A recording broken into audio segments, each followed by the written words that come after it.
everyone! In this video, I will be making a German potato soup. However, the purpose of this video more so is to introduce a kitchen tool that you might not be as familiar with, and that is an immersion blender. So let's get started. Alright, so first things first, we need to chop our vegetables. I already went ahead and did that, and so in here I have 2 chopped carrots, 2 celery stalks, 2 pounds of potatoes, which I only had to use 2 potatoes because they were very large, and also 1 onion. So what I'm going to do now is add this to my pot, which I already have heated my pot, and I already put 1 tablespoon of oil in the pot, and the oil is hot. So we are now able to add the vegetables and to let those cook for a few minutes in order to start to get them soft. So here's our handy dandy pot. And in go our vegetables. So you know the oil is hot enough because as soon as the vegetables hit the bottom of the pot there, you could hear that sizzling noise. So that's a good sign. We want to make sure that the oil is hot enough initially so that the vegetables cook properly and evenly. So we're going to let that cook for a few minutes, which as you'll see, this is pretty full already, so I'm going to want to make sure that I stir that in order to ensure that the vegetables are all being cooked at about the same rate. So let's go ahead and do that.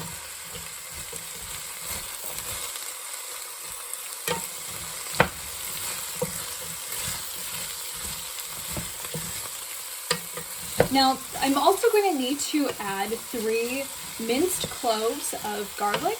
However, I'm going to hold off on doing that, although the recipe I'm using said to add it immediately, just because garlic can go very easily from being fragrant and a nice scent and flavor to turning really bitter quickly the longer you cook it. So that's why I'm going to hold off on doing the garlic for now, because I want the garlic to actually taste good in our soup.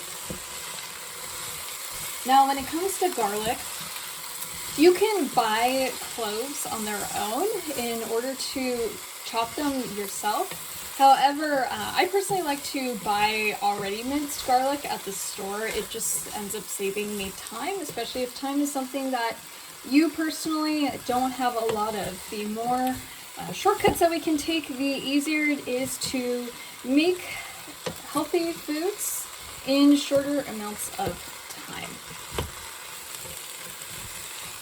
Now, when it comes to seasoning for soups, when we buy store-bought soups, generally they are pretty salty. If you check your nutrition labels when you go to the grocery store next for soups, you'll see that they're generally pretty high. So that's why I try to avoid store-bought soup and to make soup on my own, just because I am able to control what is going into my actual soup.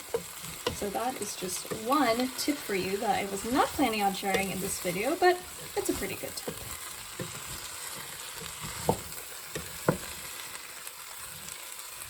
Alright, so I'm going to just let this cook a few more minutes, and I'm going to pause the video, and then we will move on with our next step.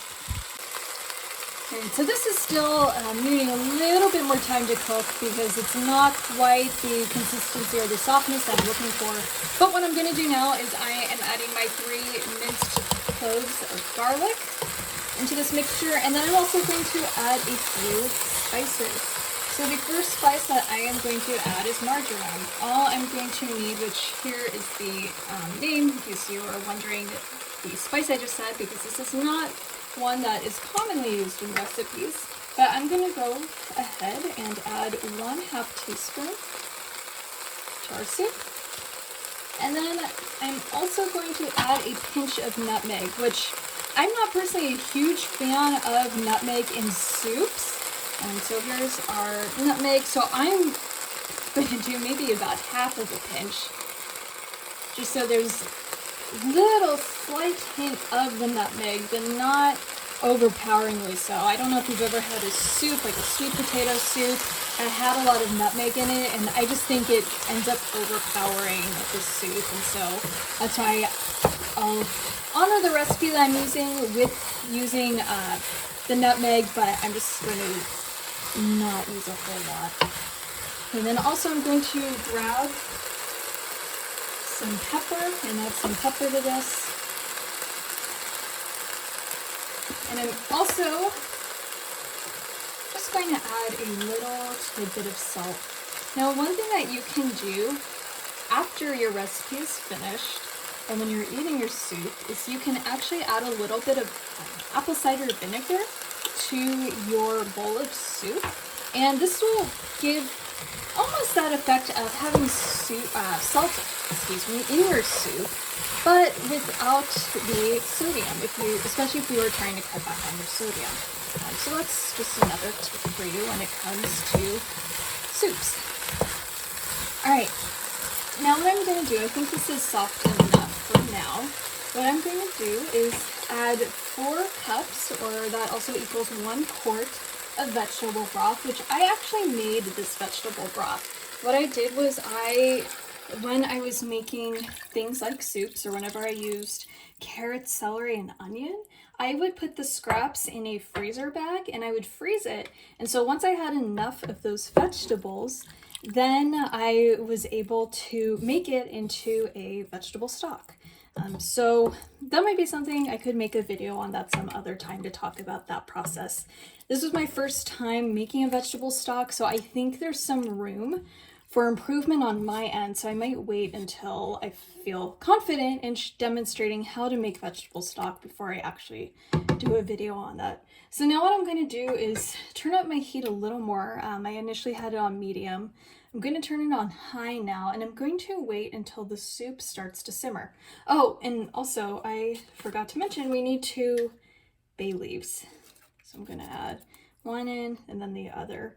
I'm sure most of you know this, but bay leaves are not something that you should eat. So at the end of the recipe, you should try to find those bay leaves and pull it out. Next, I have turned up the burner and I am waiting for the soup to come to a boil. We are close to that point. You can, first of all, hear, if you take a second to listen, you can hear that something's happening, and also you can see more activity here at the surface.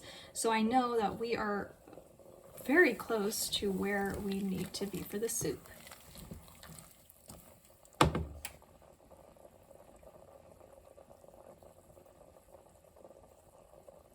Sometimes it's helpful to listen for noises or sounds when you're cooking, especially if you are multitasking between different things for your recipe. In this case, it's a little easier for me since I'm just making the soup right now.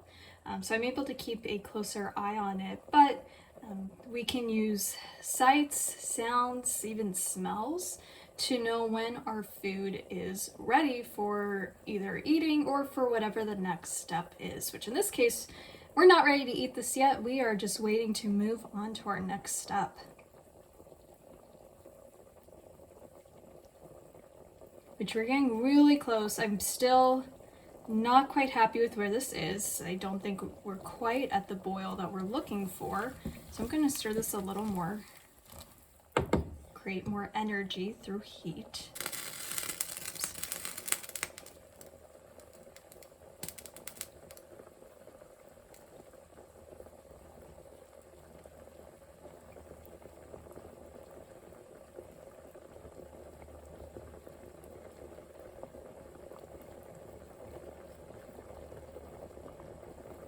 Okay, and now this is where I want it to be.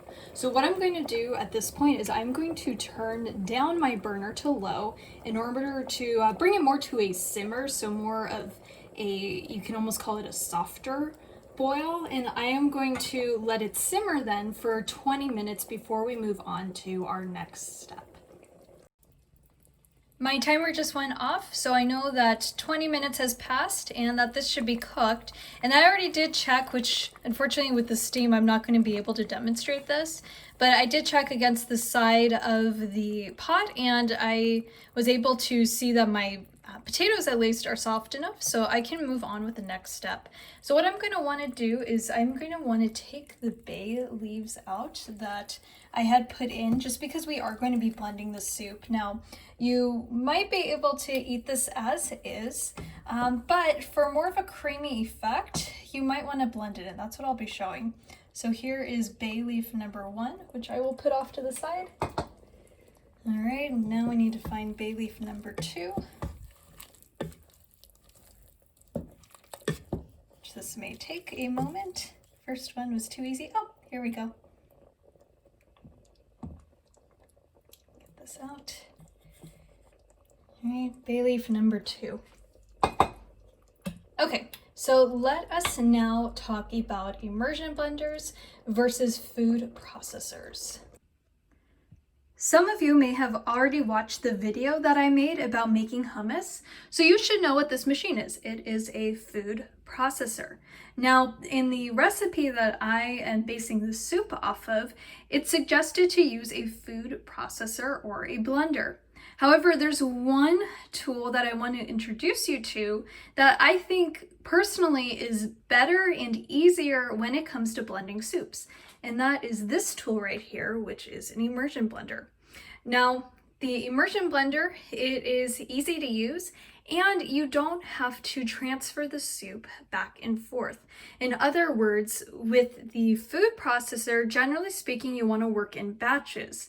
And now imagine with a hot soup, this isn't going to be necessarily easy or fun to work with because you're dealing with a hot liquid and you're trying to maneuver it into the food processor. And you're trying to, again, work in batches in order to ensure that all of your soup is blended, or most of it. Now, not all of your soup is going to fit within the food processor. So again, that's why you would need to work in batches. Whereas with the immersion blender, I don't have to move my soup. I'm able to, which I'll put my soup in view here, I am able to leave the soup in the pot and use the immersion blender and not have to deal with transferring hot liquids.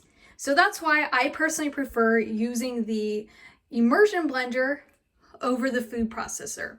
Now, obviously the food processor has many benefits, such as making hummus. You can also make salsa, and you can even chop vegetables in a food processor. So food processors are helpful, but we are going to go ahead and use, in this case, an immersion blender. Okay, so what I'm going to do to show the controls here is first I need to unlock the machine. So I'm going to press down this button, and at the same time I'm going to press down the on button. Now I'm not going to do this right now because the immersion blender is facing myself and I'd rather not blend my sweatshirt off. So I'm going to wait to do that until it's actually in the soup, but I wanted to just make sure that you were able to see what this looked like. Now, this is a new immersion blender for me. I just got this one recently because my other one died on me. So this one actually has speed controls, which the lighting, there we go. So you can either have it on low or on high. Now, again, not all immersion blenders look like this, so yours might be a little different if you do have one. Okay, so now what I'm going to do is I am going to put the immersion blender inside the pot. I might start off on low just so it's not splattering all over me to start. And I'm going to want to make sure that I try to keep this part, there you go, this part in the liquid at all times. This mainly is just to prevent splattering in the kitchen. Unless you're ready to make a mess in your kitchen, otherwise you might want to try to avoid that. So again, I'm pressing the unlock button and the on button at the same time. Now, once I do that, you're going to start to hear it blend. And I want to say one other thing is that you don't have to hold on to both buttons at the same time. Once the blender starts going, you can take your finger off of the lock button and just hold your hand on the on button. As soon as you release your finger from the on button, the immersion blender will immediately stop blending. So let's go ahead and do that.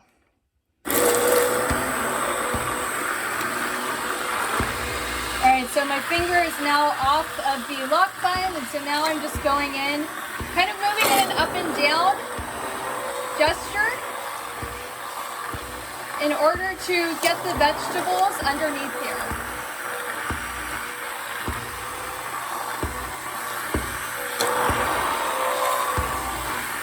All right, now I don't want to blend the whole thing. Unless you want a more smooth consistency, you can keep going. I want to maintain some of the chunkiness to the soup, so I'm just going to stop right there.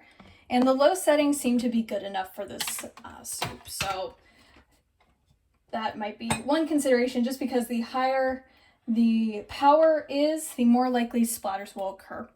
Okay, so the last thing that I am going to do is I am going to add my cream base or my milk base.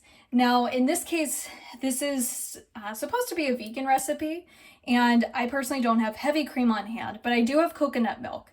And so I will use coconut milk, which is going to be a little lower in fat compared to heavy cream.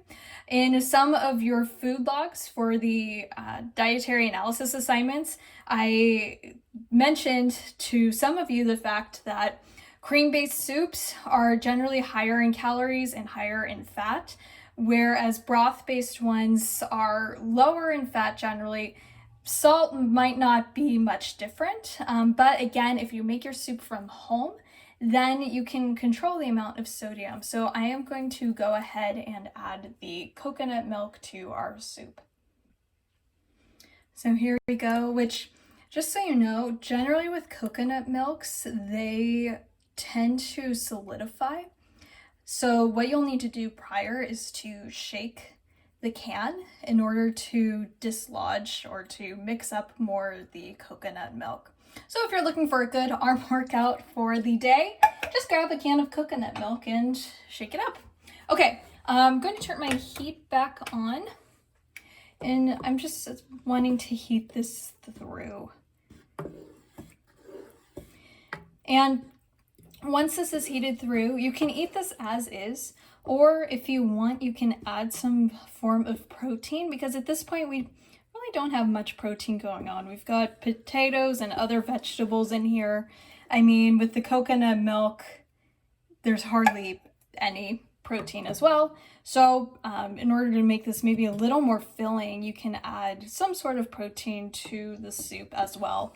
Just make sure that you have that cooked in advance, because at this point our soup is pretty much done and you don't want to then add raw meat to the soup. That's just going to take longer for it to cook, and it might mess up the integrity then of your soup. So this should be heated up now, and at this point you can go ahead and taste your soup and see if there's anything else that you're wanting to add. I personally might add a little more pepper to this. I like a lot of pepper in my food, and I might also, for some of a spice or a kick, add red chili flakes to give another dimension to the soup. But otherwise, I think we are done with making our soup today. So hopefully we are done making the soup for today. Hopefully this was a good experience for you in learning how to use an immersion blender, or to even see what an immersion blender is, to see that immersion blenders really are fairly simple to use, and they have certain advantages over using a food processor. I'm going to eat my lunch now, but otherwise, take care until the next video.